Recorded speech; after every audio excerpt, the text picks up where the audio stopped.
तो अगले दिन टिफ़िन में क्या ले जाओ, यही सबसे बड़ी प्रॉब्लम रहती है। रात भर ये सोचो कि अगले दिन टिफ़िन में क्या ले जाना है। तो यही एक प्रॉब्लम थी मेरे साथ भी। और सब्ज़ी मेरे फ्रिज में कोई भी नहीं थी, मेरा फ्रिज पूरा खाली हो गया था। तो बस समझ में नहीं आ रहा था कि क्या बनाया जाए। तो उस केस में छोले ही एक ऐसी चीज़ बचती है जो आप आराम से बना सकते हो, जिसके लिए कोई सब्ज़ी नहीं चाहिए होती है। तो आज मैं छोले ही बना रही हूँ अपने लंच के लिए। Hello everyone, welcome to my channel.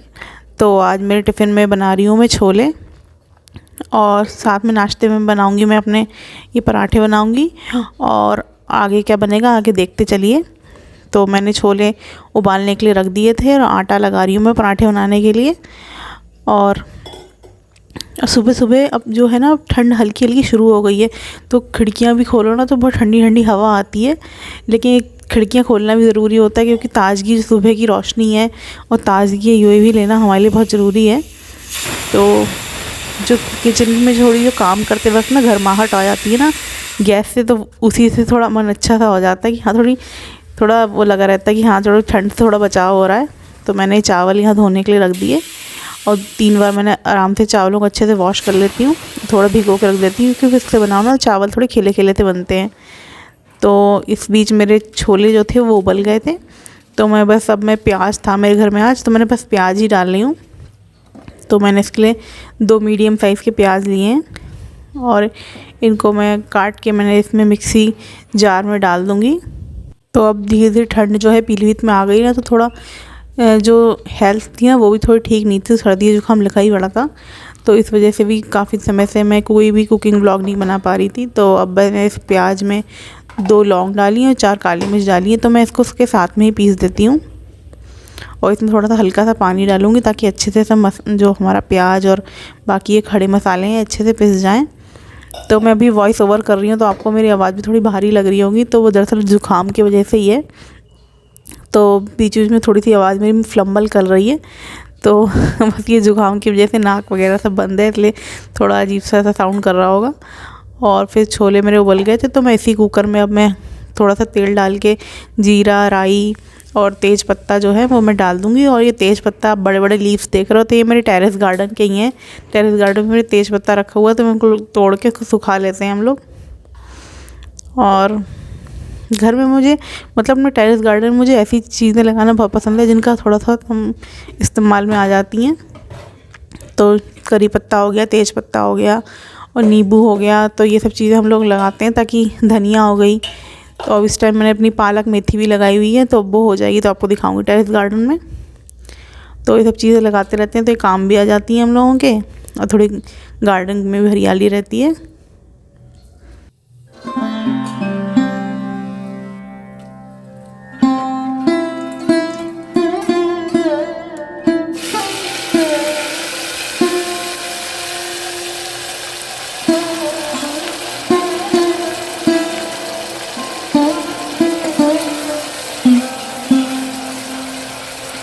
अब सभी मसालों को अच्छे से भूनेंगे, और इसमें इस बीच हम इतने सारे जो है बेसिक से मसाले होते हैं, हल्दी और धनिया और लाल मिर्च हो गई आपकी, जीरा पाउडर हो गया, गरम मसाला हो गया, ये सब मिलाएंगे।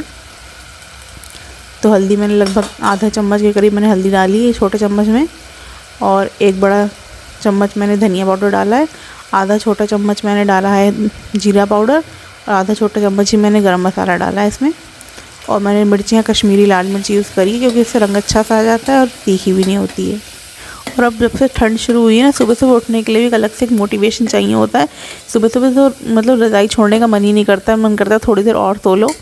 और सर्दियों में वक्त मतलब पता नहीं कैसे इतनी फास्ट फॉरवर्ड उसमें निकल जाता है, पता ही नहीं चलता है। मतलब मैं उठती रोज़ उसी टाइम पे, जिस टाइम में मेरा रोज़ का रूटीन है, लेकिन टाइम ऐसे तेज़ी से भागता है कि पता ही नहीं चलता है कि कब ऑफिस जाने का टाइम हो गया। बिल्कुल बहुत मतलब आफत हो जाती है। आपके साथ भी ऐसा होता है तो मुझे कमेंट सेक्शन में ज़रूर बताइएगा। मतलब सर्दियों में कि टाइम कुछ अलग ही तेज़ी से भागता है, समझ में ही नहीं आता है बिल्कुल।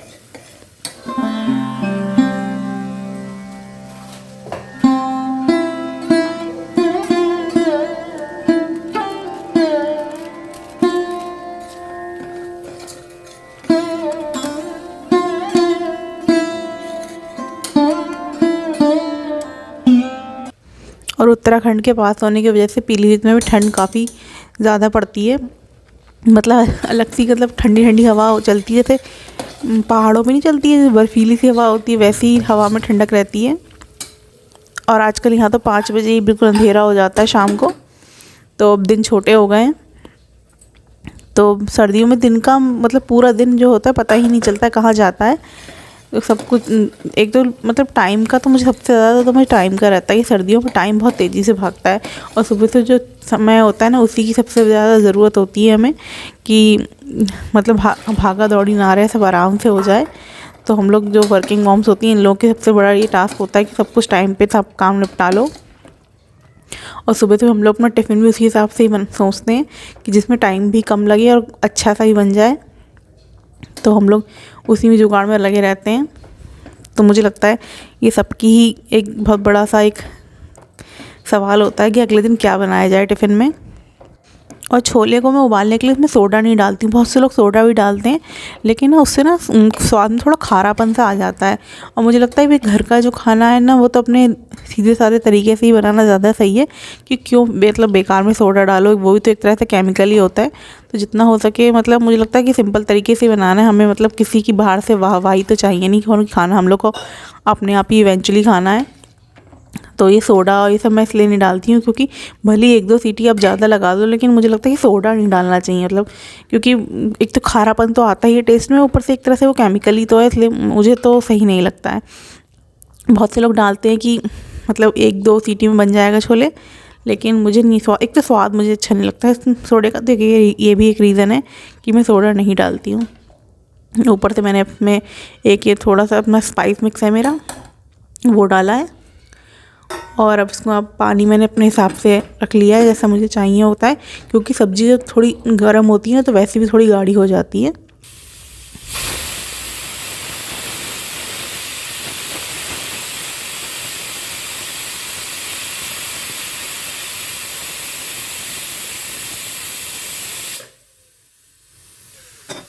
और इधर मैंने अपने जीरा राइस बनाने के लिए प्रिपरेशन शुरू कर दी थी। तो ये मैंने नई कढ़ाई ली है स्टील की, बोरोसिल की ली है मैंने, ये धनतेरस के टाइम ही ली थी, ऑनलाइन मंगाई थी मैंने अमेज़ॉन से। तो इसका लिंक मैं डिस्क्रिप्शन में डाल दूँगी, अगर आपको परचेज़ करना है तो कर सकते हैं।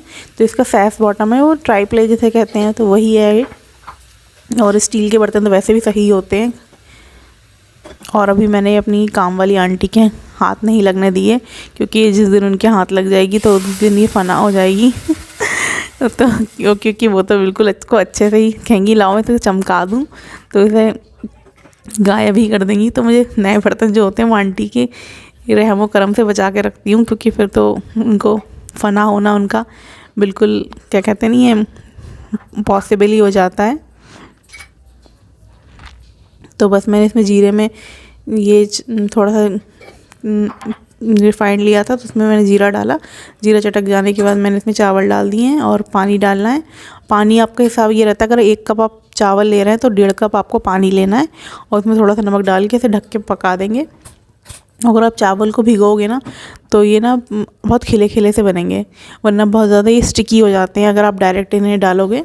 और चावलों के साथ ये रहता है कि चावल जितना ज़्यादा पुराना होता है ना उतना ही अच्छा खिला खिला बनता है, और नया चावल जितना ज़्यादा होगा उतना ही स्टार्ची होगा। तो मैं पराठों में आज मैं सत्तू के पराठे बना रही हूँ। तो मैंने दरअसल प्रीवियस नाइट में भी सत्तू के पराठे बनाए थे, तो उसकी स्टफिंग जो होती है सत्तू की वो बच गई थी, तो मैं बस उसकी स्टफिंग से भी पराठे बना रही हूँ। और सत्तू के पराठे बनाने की, सत्तू कचौड़ी बनाने की वीडियो मैंने अपने चैनल पर डाली हुई है, तो उसका लिंक भी मैं डिस्क्रिप्शन में डाल दूँगी, तो आपको फुल रेसिपी आप देख लेना। क्योंकि स्टफिंग जो होती है ना, आप सत्तू की कचौड़ी बनाओ या पराठे बनाओ तो स्टफिंग जो होती है ना वो एक ही जाती है।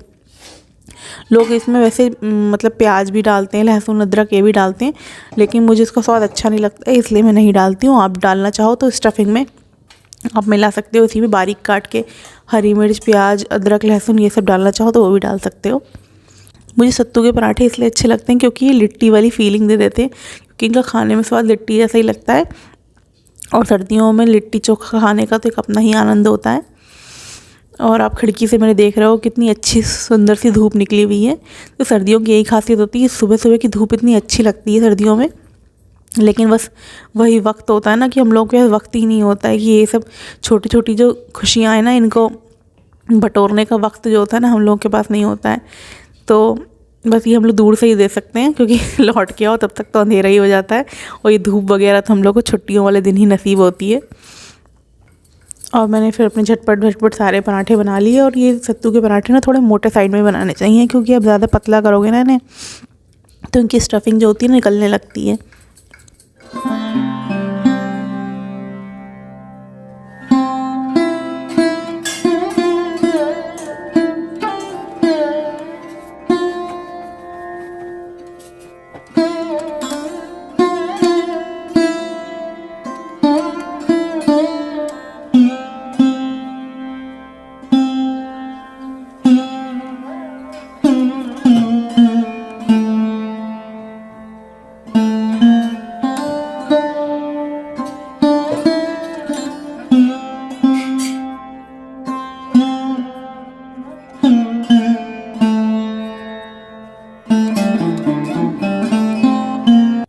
और यहाँ हम लोग अपना ब्रेकफास्ट कर रहे हैं। तो मैंने ये जो इमली की खट्टी मीठी चटनी थी, ये मैंने बना के रखी हुई है। ये मतलब मैंने स्टोर करके ही फ्रिज में रख ली है, क्योंकि अब सर्दियों का मौसम आ रहा है तो तरह तरह के पराठे हम लोग खाएंगे ही।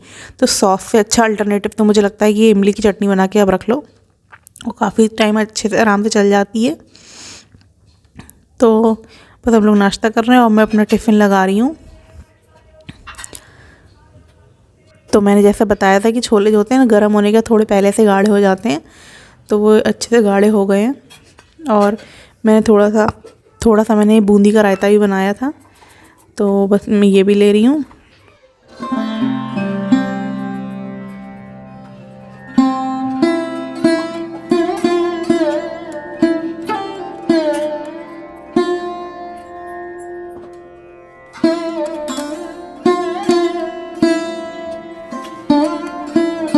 और चावल देखिए कैसे खिले खिले बने हैं। अगर आप भिगो के बनाओगे ना चावल अच्छे ही बनते हैं। और इसको एक बार मैं मिला ले रही हूँ, ताकि सारा जीरा जो है आपस में मिल जाए, वरना जीरा सारा ऊपर या फिर किनारे ही रह जाता है। और बस अब मैंने टिफ़िन लगा दिया है, अब ऑफिस के लिए निकलेंगे।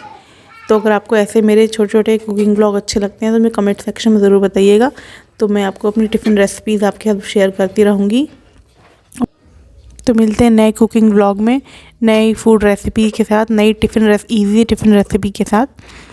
और वीडियो अच्छा लगा हो तो लाइक ज़रूर करिएगा, चैनल को सब्सक्राइब ज़रूर करिएगा अगर आप पहली बार मेरे चैनल पे आए हैं। और मिलते हैं नए वीडियो में, तब तक के लिए बाय।